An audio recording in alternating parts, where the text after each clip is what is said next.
Nehľadá dôvody, prečo sa niečo nedá, ale nachádza spôsoby, ako to urobiť. Roky sníval o vydaní vlastného CDčka a tvrdo na sebe pracoval. Vytúžený sen sa mu splnil v júli 2012.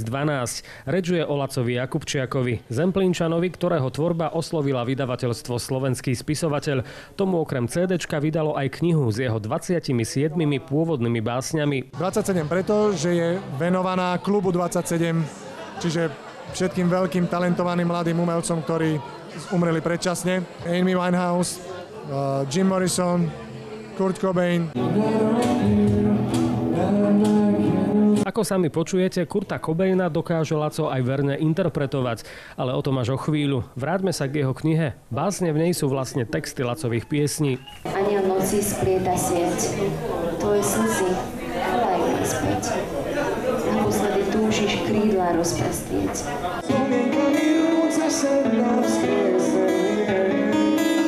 Inšpirácie boli rôzne.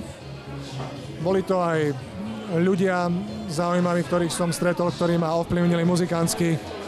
Sú to básne, v ktorých sa zrkadli napríklad Jim Morrison, práve Šaman, ktorá tu bola prezentovaná. Zákon rebélie, jediný správny je. Milenec smrti vie, že do pekla sa rútie, verný svojim démonom, verný svojim démonom. Kniha a CDčku Laco vybral 2 krstných otcov a 2 krstné mamy. Stali sa nimi muzikanti, ktorí s Lacom pravidelne hrávajú, a jeho 2 kolegyne z práce. Tie mu pomohli s grafickým návrhom obalu knihy. Laco je strašne taký človek, ktorý keď niečo chce, vie to aj dosiahnuť. Čiže ak si zaumiení, že bude hudobník, bude naozaj hudobník. Ak si zaumiení, že bude básnik, bude básnik. To, že robí aj texty, aj muziku, tak to je, ak sa vie, že to je kompletný muzikant, umelec. Takých ľudí to nevie ani Šbírka, ani nikto, aj proste napísať texty, aj muziku. Teraz vás možno trochu prekvapíme. Laco je v súkromnom živote lekár. Profesionálne sa venuje psychiatrii.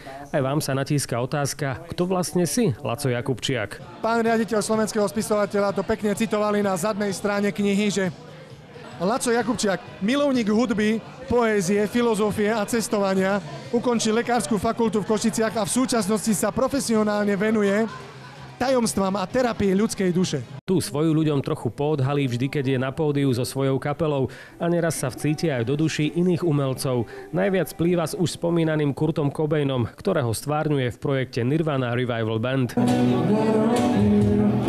Keď som ho videl prvýkrát zahrať koncert, hovorím si, toho chcem, ich chcem, musím ich mať, musia prísť, a tak aj bolo.